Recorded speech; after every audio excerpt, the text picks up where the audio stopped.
പാതിരാത്രിയിൽ നല്ല അടിപൊളി ചൂട് പൊറോട്ടയും ബീഫും അത് നമ്മുടെ ചൂണ്ടക്കാർ റെസ്റ്റോറൻറ്റിലാണ്, പിന്നെ പറയാൻ വേണ്ട. ഇന്നലെ രാത്രിയിൽ അടൂർ ബൈപ്പാസിൽ കറങ്ങി നടന്നപ്പോൾ നല്ല അടിപൊളി പൊറോട്ടയും ബീഫും കഴിക്കാൻ ഒരു ആഗ്രഹം. പിന്നെ ഒന്നും നോക്കിയില്ല, 4.5 കിലോമീറ്റർ അപ്പുറത്തുള്ള ചൂണ്ടക്കാർ റെസ്റ്റോറൻറ്റിലോട്ട് അങ്ങ് പോയി. നമ്മളവിടെ ചെന്നപ്പോൾ ഒരു 10-10:30 സമയമായിട്ടുണ്ടായിരുന്നു. ആ ഒരു ടൈം ആയപ്പോൾ കുറച്ചാൾ കുറവുണ്ടായിരുന്നു. നേരെ പോയൊരു സീറ്റ് പിടിച്ചിട്ട് ഒരു സെറ്റ് പൊറോട്ടയും ബീഫ് വരട്ടിയതും ഓർഡർ ചെയ്തു.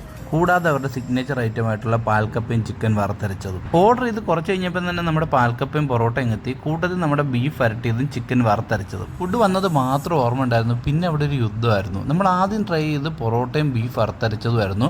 പൊറോട്ടയ്ക്ക് 12 രൂപയും ബീഫ് വറുത്തരച്ചതിന് 180 രൂപയാണ് അവർ ചാർജ് ചെയ്യുന്നത്. നല്ല അടിപൊളി പൊറോട്ടയും ബീഫ് വറുത്തരച്ചതുമായിരുന്നു. കൂട്ടത്തിൽ ഓർഡർ ചെയ്ത പാൽക്കപ്പയ്ക്ക് 120 രൂപയും ചിക്കൻ വറുത്തരച്ചതിന് 190 രൂപയാണ് അവർ ചാർജ് ചെയ്യുന്നത്. അത് നല്ല അടിപൊളി തന്നെയായിരുന്നു. അപ്പം നമ്മുടെ അറിവിൽ ഇതുപോലെ അടൂർ ഏരിയയിൽ നല്ല അടിപൊളി പാൽക്കപ്പയും ചിക്കൻ വറുത്തരച്ചും കിട്ടുന്ന വേറെ സ്പോട്ടൊന്നുമില്ല. അറിയാവുന്ന ആരെങ്കിലും ഉണ്ടെങ്കിൽ ഒന്ന് കമന്റ് ചെയ്തോളൂ. ലാസ്റ്റ് ഓർഡർ ചെയ്ത കട്ടൻ ചായ എത്തിയപ്പോഴത്തേക്കും പ്ലേറ്റ്സ് എല്ലാം കാലിയായിട്ടുണ്ടായിരുന്നു. അപ്പം നിങ്ങൾ അടൂർ കിളിവയിലുള്ള ചൂണ്ടക്കാർ റെസ്റ്റോറൻറ്റിൽ നിന്ന് ട്രൈ ചെയ്തിട്ടുണ്ടെങ്കിൽ നിങ്ങളുടെ ഫേവറേറ്റ് ആയിട്ട് അതൊന്ന് കമന്റ് ചെയ്തോളൂ. ഇതുപോലുള്ള ഇൻട്രസ്റ്റിംഗ് വീഡിയോസിനായിട്ട് ഫോളോ ചെയ്ത് കൂടെ കൂടിക്കോ.